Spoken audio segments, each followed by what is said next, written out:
Good morning, this is William P. Gibbs with Coin World's Monday Morning Brief. By now, most of you have heard that the Supreme Court has declined to hear the case involving ownership of 10 1933 gold double eagles.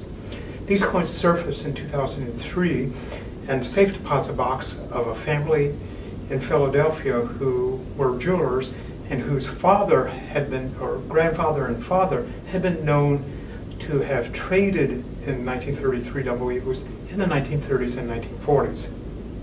Now, we're not going to argue the merits of the decisions that have awarded ownership of the coins to the government and not to the individuals who once owned them. That's what we want to do. Nor are we going to argue about whether the courts and the government have set new dangerous standards for what can be confiscated by private individuals. However, what I would like to talk to you today about are some of the unusual, inconsistent policies that the U.S. Mint has had on what we as collectors can collect and what we can't collect. There have been times in the past when the Mint has considered such things as love tokens in elongated sense as illegal because they were altered in such a way to make them unusable in commerce. Fortunately today you can own those with no fear, but there are times again when those basically were off limits. Similarly, there have been times in which the government has confiscated things like a Lincoln cent struck on a silver dime planchet, an off metal error, because in the view of Secret Service agents, because the cent was not made of the standard 90% copper, and instead was on a dime planchet, it didn't meet federal standards for coinage. Again, today you can safely collect off-metal errors with no difficulty. And then we have patterns. The U.S. Mint has had a strange relationship with patterns over the years. In the mid to late 19th century, Mint officials had a tidy little profitable business making patterns for well-placed collectors and dealers. But they actually made them and sold them for these individuals. But there also have been times in which the government has felt that no, collectors shouldn't be able to own patterns.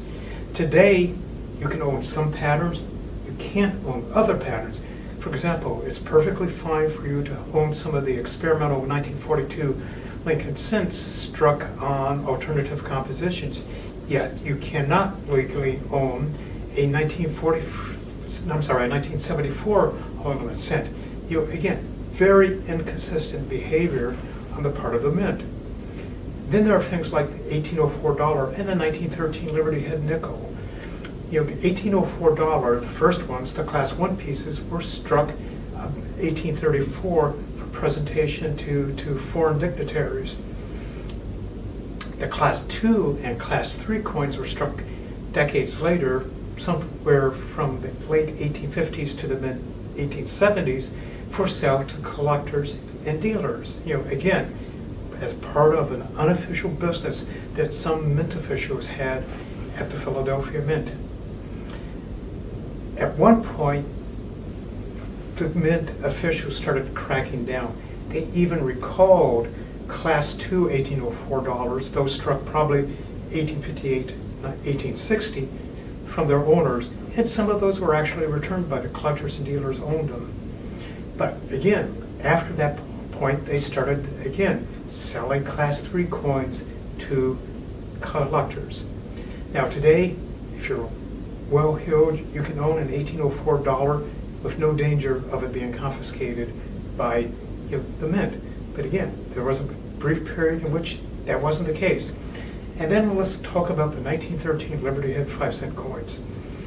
The last official coins of that type were struck in 1912, and in 1913, the denominations were switched to the Indian head type.